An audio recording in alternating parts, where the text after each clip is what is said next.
दीनानाथ मंगेशकर जे घर में जॾहिं हिन नींगरी 28 सेप्टेम्बर 1929 ते जनम वरितो त कंहिं सोचियो बि न हो त हूअ का मौसीक़ीअ जे आसमान ते सिज थी उभरंदी। लेकिन इहा ॾात खेसि कुदरत तरफ़ां अता थियल हुई। कुदरत जॾहिं पंहिंजी फैज़ ते ईंदी आहे तॾहिं छपर खोले ॾातरी बारिश कंदी आहे। हिन नींगरे जो नालो लता रखियो वियो। जॾहिं सम्झ लाइक़ु थी त संस आस पास मौसीक़ीअ जो माहौल मिलियसि। संस वालिद जी नंढड़ी ड्रामा कंपनी हुई ऐं हूअ खेॾंदे कुॾंदे उन माहौल में परवान चढ़ी।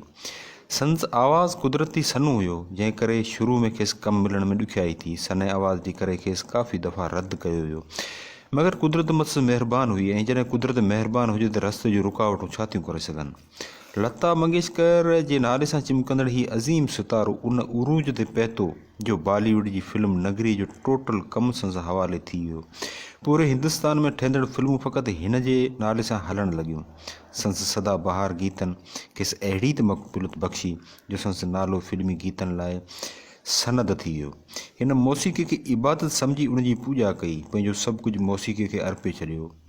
दुनिया जे Guinness book of world record में सभ खां वधीक गीत ॻाइण जो एज़ाज़ बि हिन फ़नकारा खे हासिलु आहे। हिन अज़ीम फ़नकारा जी सचाई ऐं मौसीक़ीअ जी हद खां वधीक मोहबत जो अंदाज़ो उन मां लॻाए सघिजे थो त हिन शादी न कई, पंहिंजो पाण खे हमेशह लाइ मौसीक़ीअ लाइ वक़फ़ करे छॾियो।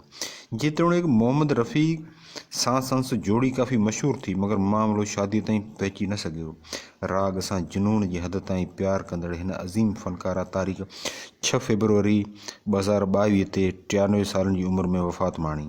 पाण मौजूदु न आहे, मगर संस मधुर आवाज़ सदाईं मौजूदु रहंदो।